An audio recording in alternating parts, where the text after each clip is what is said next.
సంధ్య theatre తొక్కిసలాట ఘటన విషయంలో అల్లు అర్జున్ ప్రస్తుతం మధ్యంతర బెయిల్ మీద విడుదలైన సంగతి తెలిసిందే. ఆయన దరఖాస్తు చేసుకున్న రెగ్యులర్ బెయిల్ పిటిషన్ పై విచారణ నేడు జరగనుంది. ఆయన రెగ్యులర్ బెయిల్ లభిస్తుందా లేదా మళ్ళీ జైలుకు వెళ్లే పరిస్థితి వస్తుందా అనేది కాసేపట్లో తెలియనుంది. పోలీసులు మాత్రం అల్లు అర్జున్ పై చాలా ఫైర్ మోడ్ లో ఉన్నారు. ఆయనకి రెగ్యులర్ బెయిల్ ని రద్దు చేయించేందుకు తమ వంతు ప్రయత్నాలు గట్టిగానే చేసే అవకాశాలున్నాయి అనే ఉద్దేశంతో అల్లు అర్జున్ ట్రయల్ కోర్టుని అయినటువంటి నాంపల్లి కోర్టులో రెగ్యులర్ బెయిల్ కి దరఖాస్తు చేసుకున్నాడు. పోలీసులు కూడా బెయిల్ పిటిషన్ పై తమ కౌంటర్ పిటిషన్ ని దాఖలు చేశారు. కానీ అందులో అల్లు అర్జున్ కి బెయిల్ పిటిషన్ ఇవ్వడంలో ఎలాంటి అభ్యంతరం వ్యక్తం చేయలేదు.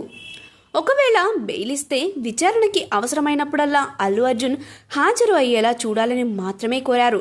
దీంతో అల్లు అర్జున్ కి రెగ్యులర్ బెయిల్ వచ్చేందుకు అత్యధిక అవకాశాలు ఉన్నాయి. అభిమానులు సంబరాలకు సిద్ధమైపోవచ్చు. రెగ్యులర్ బెయిల్ వచ్చిన తర్వాత ఆయన శ్రీతేజ్ ని కలిసే అవకాశాలు ఎక్కువగా ఉన్నాయి. శ్రీతేజ్ తండ్రి భార్గవ్ కూడా కేసు వెనక్కి తీసుకోవడానికి సిద్ధంగా ఉన్నాను అని మీడియా ముఖంగా అధికారికంగా చెప్పడంతో అల్లు అర్జున్ ప్రభుత్వం అనుమతిని తీసుకుని శ్రీతేజ్ ని కలవచ్చు. శ్రీతేజ్ ని ఆయన కలిసిన రోజే పెద్ద సెన్సేషన్ అవుద్ది. ఇప్పటికే ఆ కుటుంబానికి పుష్ప టీం మొత్తం కలిసి 2 కోట్ల రూపాయల ఆర్థిక సాయం చేశారు. అదేవిధంగా శ్రీతేజ్ తండ్రికి సినీ ఇండస్ట్రీలో తన అర్హతకు తగ్గ ఉద్యోగం ఇప్పిస్తానని నిర్మాత దిల్ రాజు అధికారికంగా ప్రకటించాడు. ఇలా ఈ వ్యవహారం మొత్తం ఇప్పుడు నెగిటివ్ యాంగిల్ నుండి పాజిటివ్ యాంగిల్ వైపు వెళ్తోంది. మరోవైపు అల్లు అర్జున్ తన కొత్త సినిమా పనుల్లో కూడా బిజీ అవ్వబోతున్నారు.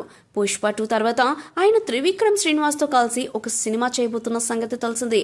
ఈ సినిమా కోసం ఆయన పొడవాటి జుట్టు గుబురు గడ్డం పెంచుతున్నాడు.